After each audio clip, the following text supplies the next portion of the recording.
Delphes, exercice 2.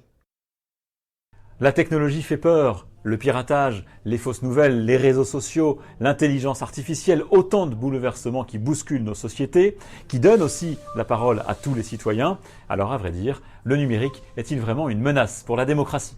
Le système des élections repose sur un principe, celui du choix libre et éclairé du citoyen. Éclairé, cela veut dire informé le plus justement et le plus objectivement possible. En l'absence de confiance, de certitude, de faits vérifiés et vérifiables par tous, c'est tout un pan de la démocratie qui s'évapore. On a des processus démocratiques qui sont perturbés par des mensonges évidents, par des manipulations, par de l'agressivité ou de la violence. Et même si ces mensonges, ces manipulations, cette agressivité se déroulent en ligne, ils n'en ont pas moins des conséquences très réelles sur les résultats des élections, sur la qualité du débat public. L'essor des Facebook et autres Twitter a accéléré la diffusion des fameuses fausses informations. Mais l'autre reproche qui leur est souvent fait, c'est la création d'une bulle de filtre. En clair, l'algorithme des réseaux sociaux empêcherait un internaute d'être confronté à des opinions contraires aux siennes, à des informations qui ne vont pas dans le sens de ses croyances ou de ses idées.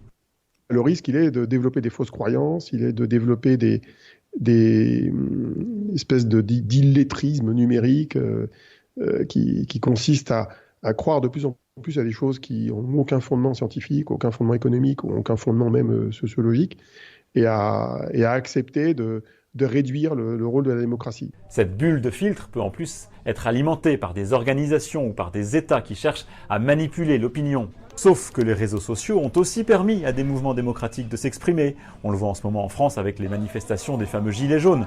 On l'a surtout vu spectaculairement en 2011 avec les printemps arabes, des révolutions douces ou violentes en Tunisie, en Égypte ou en Libye, des mouvements amplifiés par des appels sur Facebook. La technologie peut donc parfois se mettre au service de la démocratie.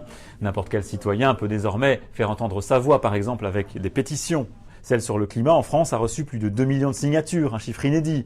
Et nombre d'autres pétitions plus modestes ont eu des conséquences concrètes. Des décisions politiques ont été prises. Les gouvernants aussi ont bien compris l'intérêt d'utiliser le numérique. Le grand débat national en France passe en partie par Internet. Au Canada, Justin Trudeau avait lancé de vastes consultations citoyennes également. Des villes comme Paris, Reykjavik ou Madrid consultent désormais leurs habitants sur le web pour une partie de leur budget ou pour améliorer le fonctionnement des services municipaux. Quand les gouvernants n'ont pas peur d'entendre leurs concitoyens, la technologie se révèle un atout.